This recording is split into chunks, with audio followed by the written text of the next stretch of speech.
ශ්‍රද්ධාවන්ත පින්වතුනි පින්වතියනි ලංකාවේ වැඩවසන අග්‍රගණ්‍ය ධානලාභී මාර්ගඵලලාභී භික්ෂුන් වහන්සේ නමක් වන අතිපූජ්‍ය රණස්ගල්ලේ සිද්ධාර්ථ හිමියන් විසින් ඉදිරිපත් කරනු ලබන සියලුම ධර්ම දේශනා YouTube චැනලය වෙත දැමූ සැනින් ඔබ වෙත ලබා ගැනීම සඳහා මහණෙනි ධාන වඩව් YouTube චැනලය සබ්ස්ක්‍රයිබ් කර බෙල් සලකුණ මත ඔබගේ ඇඟිලි තුඩක් තබන්න. මහත්ඵල මහානිසංස ලබා ගත හැකි උතුම් ධර්ම දානමය පුණ්‍ය කර්මයක් වශයෙන් මෙම ධර්ම දේශනාව තවත් අයෙකුට ශ්‍රවණය කිරීම උදෙසා ෂෙයා කරන්න. ත්වන් සරණයි. සමන්ත චක්කවාලේසු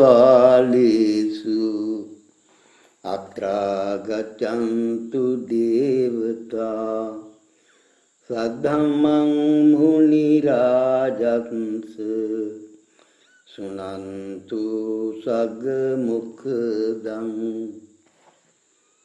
ධම්ම ශ්‍රවණ කාලෝ අයං බදන්තා ධම්ම ශ්‍රවණ කාලෝ අයං බදන්තා ධම්ම ශ්‍රවණ කාලෝ අයං බදන්තා.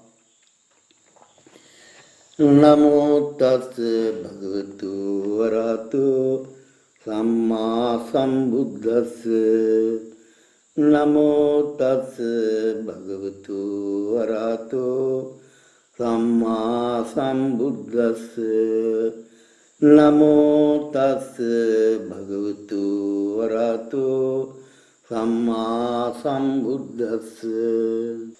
ශ්‍රද්ධාවන්ත වාසනාවන්ත පින්නතුනි පින්නතියනි, අද ධර්ම දේශනාව පවත්වන්න බලාපොරොත්තු වන්නේ විශ්ව ශක්ති මායාව සහ හැබෑ විශ්ව ශක්තිය හඳුනා ගැනීම පිළිබඳ. වර්තමානයේ මේ විශ්ව ශක්තිය පිළිබඳව විවිධ අවස්ථාවලදී කතා. අපේ උපාසක උපාසිකාවන් විශේෂයෙන් මෙහෙණින් වහන්සේලා, එවැගේම රටේ වැදගත්යයි කියන විවිධ දෘෂ්ටි මතවාද වලට පත් වෙලා ඉන්න පිරිස මේ විශ්ව ශක්තිය පිළිබඳව කතා කරනවා. මේ එක්කෙනෙකුටවත් බෑ මොකද්ද මේ විශ්ව ශක්තිය කියන එක හරියට නිර්වචනය කරන්න. මෙන්න මේකයි කියලා. කියන්නම් වාලේ කියනවා විශ්ව ශක්තිය විශ්ව. ඉතින් අපේ බෞද්ධ උපාසක උපාසිකාවුන් සේරම නෙමෙයි මේ ධර්ම අවබෝධය නැති වැඩි පිරිසක් මේ විශ්ව සත්‍යයක් පිළිබඳව කතා කරනවා. මෙන්න මේ කතා කරන විදිය හා හැබෑ විශ්ව ශක්තිය කියන්නේ මොකද්ද කියලා තේරුම් ගන්න වෙනවා මේ ධම්මගේ. ඇත්තටම මේ විශ්ව ශක්තිය කියලා අද කතා කරන්නේ කිසිදු අධ්‍යාත්මික දියුණුවක් නොලැබූ පිරිස. ඕම් විවිධ කාර හැඩ ඇති ඇඳුම් විලාසිතා මෝත්‍ර ඇඳගෙනත් ඉන්නවා. සුවිශේෂී පුද්ගලයෝ වශයෙන් පේන්නේ. එහෙම ඉඳලා මේ විශ්ව ශක්තියක් පිළිබඳව කතා කරනවා. ජනතාව මුලා කරනවා. මේ බලාපොරොත්තු වෙන්නේ මොකද්ද? මේ ලාභ සත්කාර කීර්ති ප්‍රශංසා ලබා ගැනීම. එහිදී ඒ අය විවිධාකාරයේ පහන් දැල්වීම්, යන්ත්‍ර මන්ත්‍ර, විවිධ පූජා ක්‍රම, ඇවතුම් පැවතුම් සහ විවිධ අභිචාර ක්‍රම ඉදිරිපත් කරනවා. සමහරු මේ ජ්‍යොතිෂය සම්බන්ධ කරගන්න. තවත් සමහරු කේතු රූපාකාර වහරවල් තුල හිටපුවාම තමයි මේ විශ්ව ශක්තිය ආරෝපණය වන්නේ කියලා ඒ පිරමිඩ් වාගේ ගෙවල් හදනවා. තවත් සමහරු කියනවා භාවනාවේදී පෘථුවියේ සහ තියෙනා වූ මේ විශ්ව ශක්තිය පළඟ බඳගෙන හිටපුවම ශරීරයට උරලා ඒක සිරස මතින් පිට වෙලා යනවා කියලා.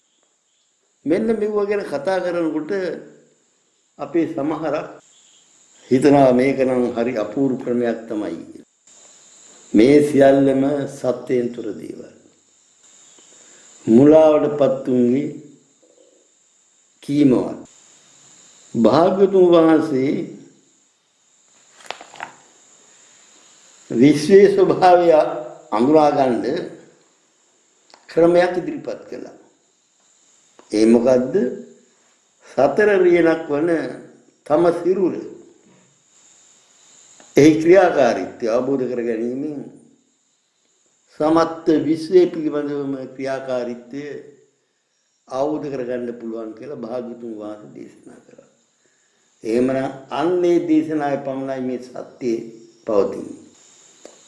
මේ විශ්වය තුල විවිධාකාර ශක්ති ප්‍රභේදයන් තියෙනවා තමයි. ඒවට විශ්ව ශක්ති කියලා කිව්වට වරදකුත් නැහැ. එහෙම තියෙන ශක්ති ප්‍රභේදයන් මොනවාද? එහෙම තියෙන ප්‍රධාන ශක්ති ප්‍රභේදයන් තමයි සතර මහා ධාතු. පඨවි ධාතුව විශ්වයේ තියෙන විසීමිත ශක්තිය.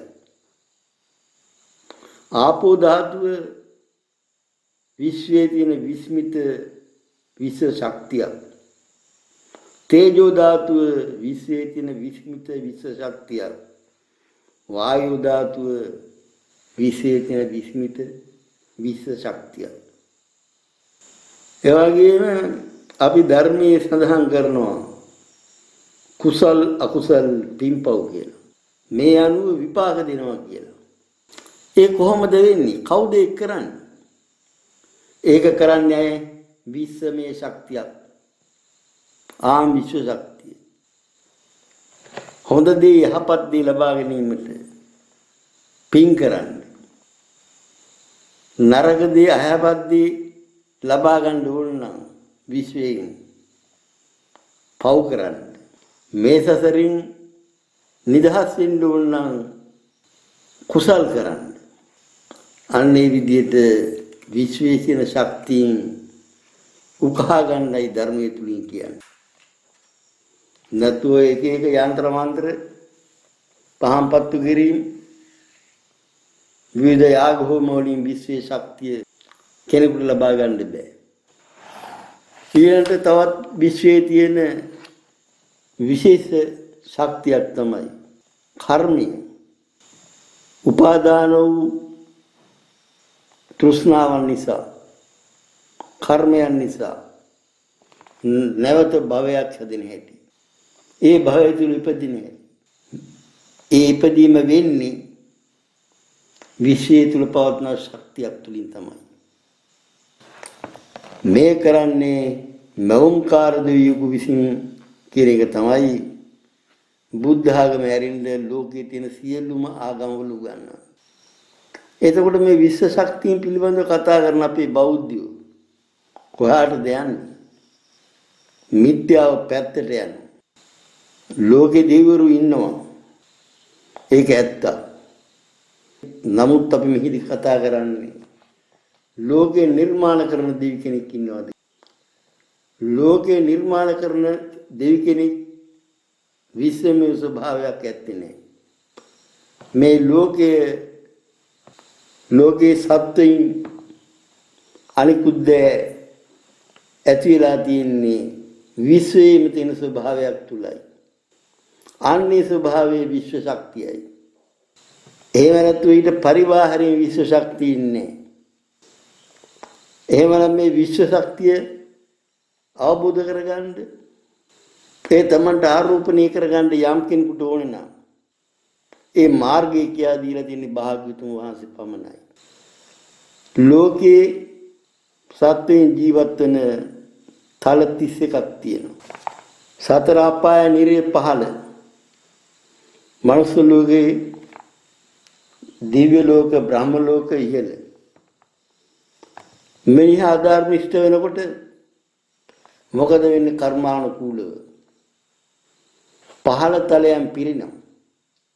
දැනටමත් පිරමින් තියෙන්නේ. තව කාලයක් යනකොට දිව්‍ය ලෝක, බ්‍රහ්ම ලෝක නැති වෙන හිස් වෙන තරමට අඩු වෙනවා. සතර අපාය වැඩි වෙනවා.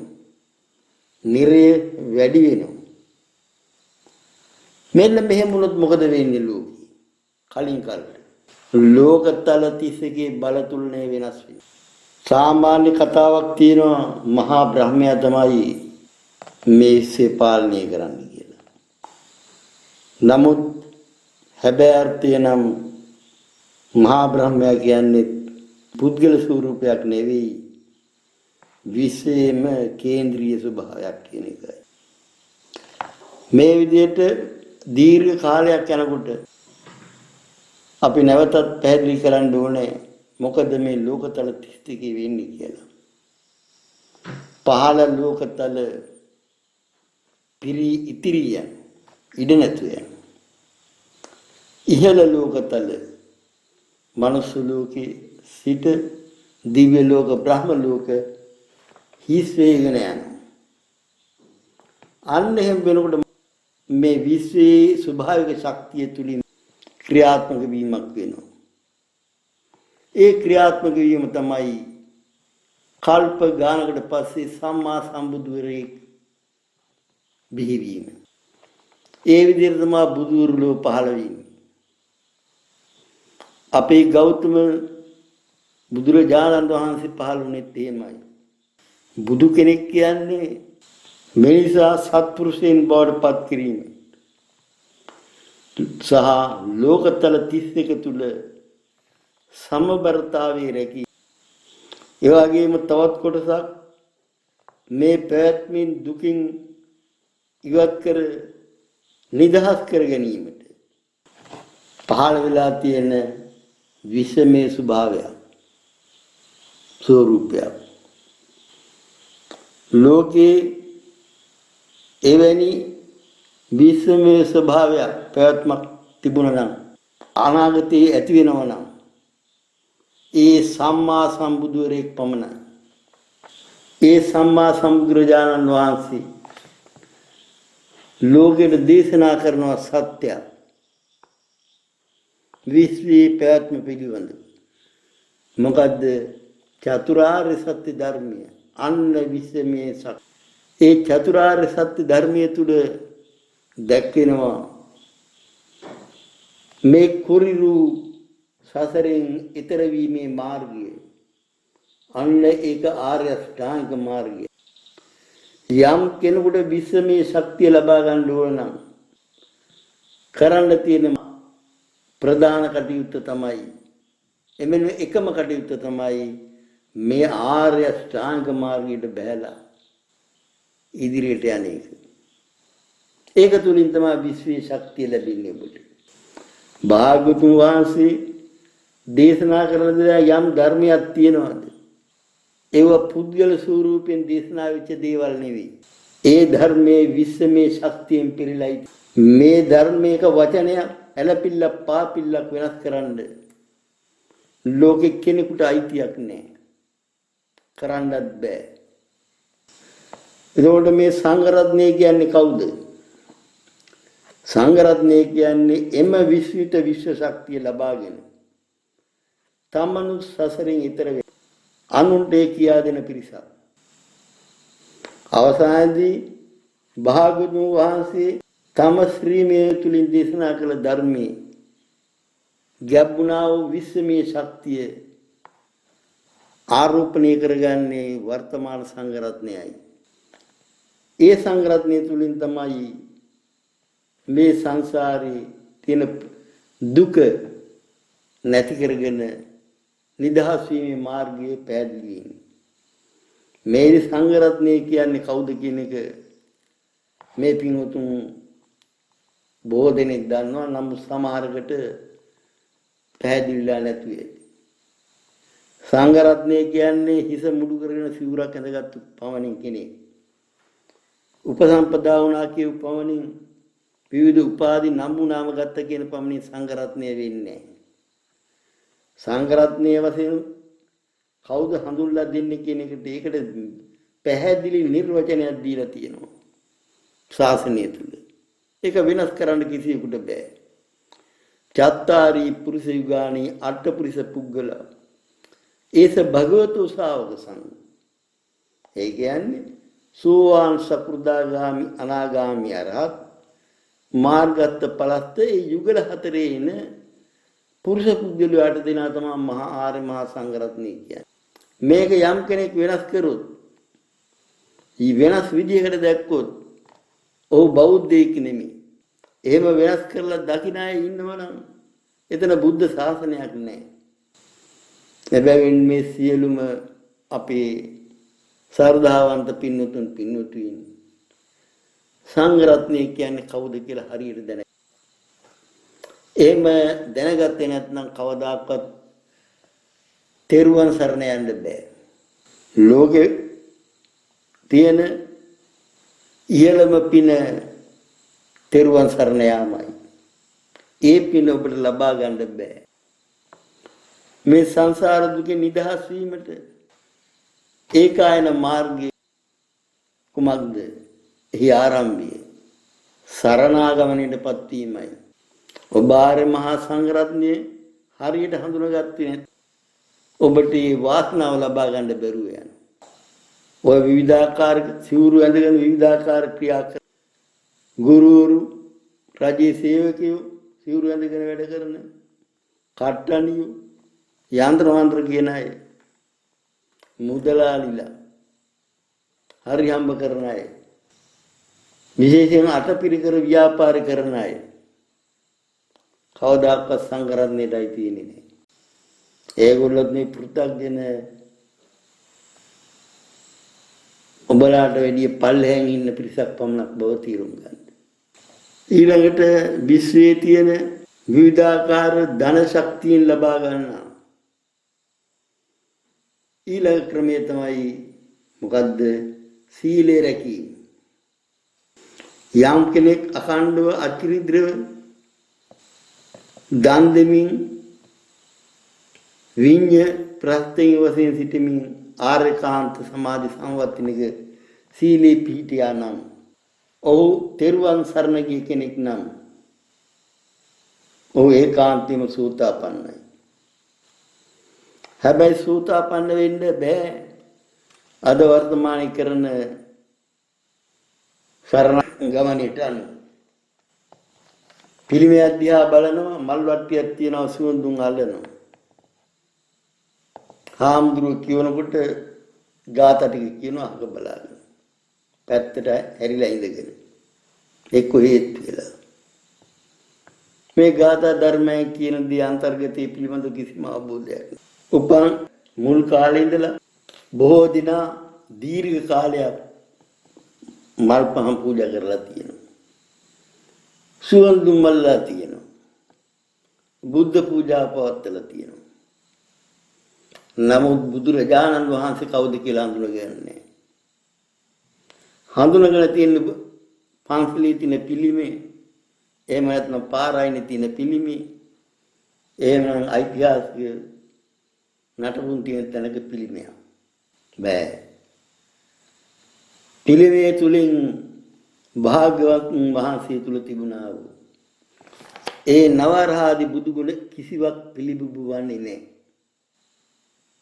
එහෙමනම් බුදුන් වඳින නිසි ක්‍රමය තමයි ඉතිපිසෝ භගවා අරහං වශයෙන් කියවෙන ඒ නවරහාදී බුදුගුණ එකින් එක ගැඹුරින් දැනගෙන මතක තියාගෙන පාඩම් කරගෙන ඒවා සජ්ජායනය කරමින් මානසිකාරයේ දෙමින් මෙන්න මේ ගුණ තිබුණා වූ බුදුරජාණන් වහන්සේ මම සරණ යමි කියලා සරණ යන්නේ. එසේ සරණ යාමට බෝධියක් පිළිමයක් තිබුණත් කමන්නේ නැතත් කමන්නේ. එවැනි සරණ යාමකට පන්සලක් ආරාමයක්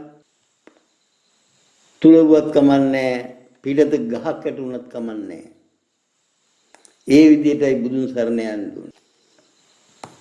ඒ විදියෙන් ධර්මයේ කියන්නේ මොකක්ද? ස්වාග්ගාතෝ භගවතා සංඝ කියන්නේ ධර්මයේ ගුණ. ඒ ගුණ වලින් කියන ධර්මයේ මොකද්ද? ඒ ධර්මයේ තමයි චතුරාර්ය සත්‍ය ධර්මය. ඒ ධර්මයේ තුල තමයි අපි යා යුතු මාර්ගය දැක්වෙන්නේ. ආර්ය අෂ්ටාංග මාර්ගය. ඒක හරියට නොදැන කිසි කෙනෙකුට ධර්මයේ සරණ යන්න බෑ. ඒ වගේම කලිනුත් කිව්වා සිවුරක් ඇඳගත්තු පළියට උපාධියක් නම්බුනාමයක් අරගෙන ලස්සනට හිටපු විදියට එයා සංඝරත්නයේද නැද්ද කියලා කියන්න බෑ. සංඝරත්නයේද නැද්ද කියලා කියන්නේ සෝවාන් සකෘදාගාමී අනාගාමී අරහත් මාර්ග වලට ඵල වලටපත් වුණාද නැද්ද කියලා යන කාරණේ උඩ පමණයි. අනිව හරියට දැනගෙන තෙරුවන් සරණ යන්න ඕනේ. එසේ තෙරුවන් සරණ ගිය පුද්ගලයා තුළ හදවත ඒ පුද්ගලයාගේ හදවත විශ්වමය ශක්තියකින් පිරී ඒ පිරියන ඒ ශක්තිය ඔබ කොහාටද එක්කලා යන්නේ? ඔබ සසර දුක පැත්තට එක් කරගෙන යන්නේ. සතර අපායන් පල්ලෙහාට එක්කලා යන්නේ. මනුස්ස ලෝකයෙන් උඩට දිව්‍ය බ්‍රහ්ම ලෝක කරා එක්කලා යන්නේ. අන්න ඒක විශ්වමය ශක්තියක්.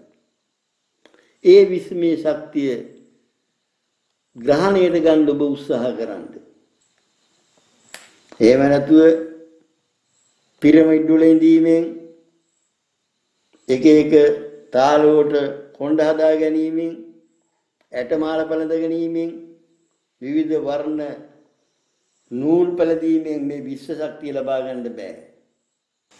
ඊළඟට මේ විශ්ව ශක්තිය ආරෝපණය කරගෙන කරන තවත් ක්‍රමයක් තමයි ධ්‍යාන හා සමාධියටපත් වීම. ඔබ යම් කිසි ධ්‍යානයකට හරියටපත් වෙනවා නම්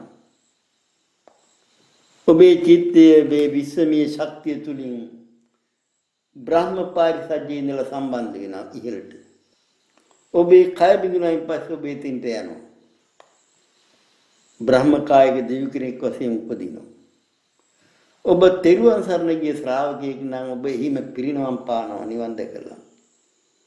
ඔබ සරණාගමයටපත් වුණේ නැත්නම් ඔබ ආපහු වෙනවා ප්‍රේත විසිටක් වෙනවා මනුස්ස විටයක් වෙනවා. බලන්න එච්චර බලගත්ු කාර්යයක් කරන්න ශක්තියක් තියෙනවා මේ සරණාගමනිය. ඒක හඳුනගන්නේ එක් එක්කෙනා කරන විගඩම් බලනවා. පහම් පත්තු කරනවා. එක එක තාලෙට යාතිකා කරනවා.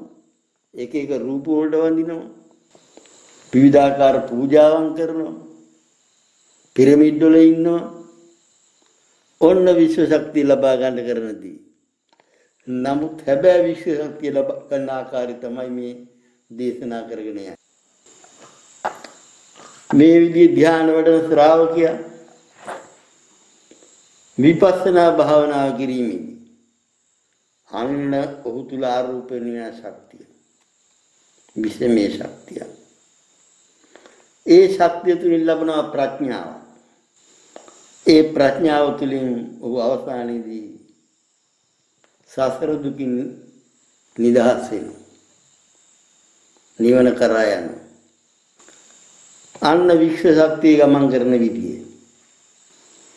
එහෙම නැතුව අකුසල ධර්මයේ යෙදෙමින්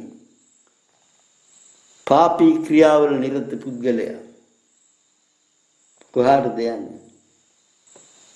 මේ චුතුණයින් පස්සේ සතර අපාය නිරය වැනි යාර සුසු තැන් වලට යනවා. ඒ කොහොමද යන්නේ? මේ විශ්වමය ශක්තිය තුලින්. ඒ වගේ මේ ධර්මයේ තියෙන විවිධාකාර ශක්තියින් පිළිබඳව අපි කලින් කතා කරා කර්ම ශක්තිය විශ්ව ශක්තියක් කියලා. ඒ වගේ මේ සංස්කාරයන් සියල්ලම ඇති වෙලා නැති වෙලා ධර්මයේ භාගතුන් වහන්සේ දේශනා කරා. ඒකට හේතුව මොකක්ද? ඒක තමයි විශ්වමය ශක්තිය. ඇති වෙච්ච සංස්කාරයට නැති වෙන්නේ නැතුව ඉන්න බෑ. ඒක විශ්වමය ස්වરૂපයක්. මෙන්න මේක අවබෝධ කරගන්න කියලා භාගතුන් වහන්සේ දේශනා කරා. ඒ අවබෝධය තමයි උදව්‍ය ඥාණයෙන් ලබා ගන්න. අවසානයේ මේ සංස්කාරයන් සියල්ලම අනිත්‍ය හින්දා එහෙකටවත් ඇලෙන්නේ නැතුව ගැටෙන්නේ නැතුව මධ්‍යස්ථව ඉඳ කිව්වා. අන්න එතකොට ලැබෙන ඥානය තමයි සංකාරුපීක්ෂා ඥානය. මේ ඇති වෙලා නැති යන සංස්කාරයන් තුල වසඟේ තියාගන්න දෙයක් නැත්නම් මෙතන ආත්මයක් නැහැ කියලා තේරුම් ගන්න කිව්වා. ඇති වෙලා නැති වෙලා යන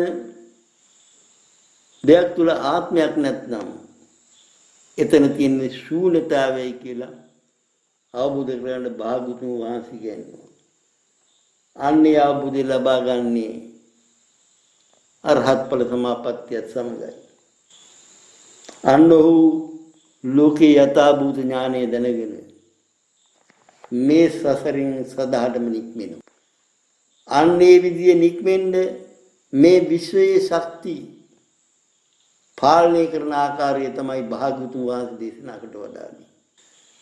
එහෙම නැතුව එක එක පුහුදුන් පුද්ගලයින්ට තම හිතෙන් යනුව මේ විශ්වමය ශක්තිය ආරෝප කරගන්න ක්‍රමය කියන්න බෑ. දැන් එවැනි ක්‍රමයක් තමයි කියලා දීලා මිනිස්සු මුලාවට ඒ නිසා අවසානයේදී මේ පින්වතුන්ට දේශනා කරන්නේ ඔබට විශ්වයේ ශක්තිය ලබා ගන්න අවශ්‍ය නම් ඔබ ප්‍රථමයෙන්ම කළ යුත්තේ බුද්ධ ධර්ම සංඝ යන තෙරුවන් කෙරෙහි පැහැදිලි අවබෝධයෙන් යුතුව තෙරුවන් සරණ යාමයි. එයම ඔබ තුළට විශ්ව ශක්තිය ගලායන මාර්ගයයි. එවැනි තෙරුවන් සරණ ගිය ශ්‍රාවකයෙක් සීලේ පිළියන සමාධි සම්පatti ගුණාන ඔහුගේ සීලය ඔහුට කල්යාණ මිත්‍රයෙක් ඉන්නවනම් කල්යාණ මිත්‍රයන්න් වහන්සේගෙන් ධර්ම ශ්‍රවණය කරනවනම් දහම් පටිපදාව කල්යාණ මිත්‍රයන් වහන්සේ ඉගෙන ගන්නවා. තමා තුළ යෝනිසෝ මනසිකාරය තියෙනවා නම් ඔහු නියත වශයෙන්ම උතුම් සම්බෝධියටපත් වූ සෝතාපන්න ශ්‍රාවකෙක් බවට පත් වෙනවා. අන්න එතකොට බලන්න එවැනි ශ්‍රාවකයාට භව 8ක් ආයේ නැහැ, භව 7කින් පිරිනිවන් පානවා. ඒ මොකද්ද? අන්න ඒක තමයි ඒක දේශනා කරේ කවුද? භාගතුන් වහන්සේ. වෙන කිසිම කෙනෙකුට මේ විශ්වමේ ශක්තිය පිළිබඳව දේශනා කරන්න බලයකුත් නැහැ, පුළුවන්කමකුත් නැහැ. ඉතින් මෙච්චර භාගයක් ලැබිලා තියෙන අපේ බෞද්ධයෝ විශ්ව ශක්තිය හොයාගෙන එක එක මෑණියරු, පියවරු, රවුල්කාරු, යකදුරු, අංජනංකාරු විවිධය කරා යනවා. මුලාවටපත් වෙලා ඔවුන් සරණාගමණයෙන් අයින් වෙනවා. සරණාගමණය නැති කෙනා කොහාටද යන්නේ? පල්ලෙහා ලෝකුවට යනවා. මේක තමයි අද සිද්ධ වෙලා තියෙන්නේ බොහෝ තැන්වල. ඒ නිසා මේ අවස්ථාවේදී මේ පින්නතුන් පින්යුතියන්ට පැහැදිලිවම පෙන්ලා දෙන්න ඕනේ. භාග්‍යතුන් වහන්සේ කියන්නේ සුද්ධෝදන රජුගේ පුතා සිද්ධාර්ථ කුමාරයා බුද්ධත්වයට පත් වුණා කියන එක නෙවෙයි. ඒ සම්මුතිය සිද්ධ වුණු ස්වරූපයක්. බුදු කෙනෙක් තමයි මේ විශ්වමය ශක්තිය හඳුනගන්නේ ලෝකයේ තියෙන. ඒ විශ්වමය ශක්තිය හඳුනගෙන සසර දුකට හේතුව හඳුනගෙන ඒ නිදහසේ මාර්ගය කියලා දෙන්නේ බුදු කෙනෙක්. අන්නේ කියලා දුන්නු මාර්ගය තමයි ගිහිල්ලා ලෝක සත්‍යයට සසරෙන් ඈතර වෙන්න පුළුවන්. අන්න ඒකයි විශ්ව ශක්තිය කියන්නේ. එහෙම නැතුව විවිධාකාර පහම්පත්තු කරලා ඒක බහුබූත වැඩ කරලා තමන්ගේ සරණාගමනයත් බිඳගත්තොත් එවැනි කෙනාට අත්වෙන ඉරණම ගැන නැවතත් කල්පනා කරන්න කියලා මේ පිරිසකින් ඉල්ලා හිටිනවා. මෙන්න මේ විදිහෙන් විශ්ව ශක්තිය පිළිබඳව වර්තමාන ශාසනයේ තුල තියෙන මිත්‍යාවන් හඳුනා ගන්න. ඒ මිත්‍යාවන් හඳුනාගෙන හැබැයි විශ්ව ශක්තිය හොයාගන්න. ඒ විශ්ව ශක්තිය තමයි බුදු වදනේ තියෙන්නේ. කලිනුත් කිව්වා බුදු කෙනෙක් නිකම් ඉපදුනා නෙවෙයි කියලා.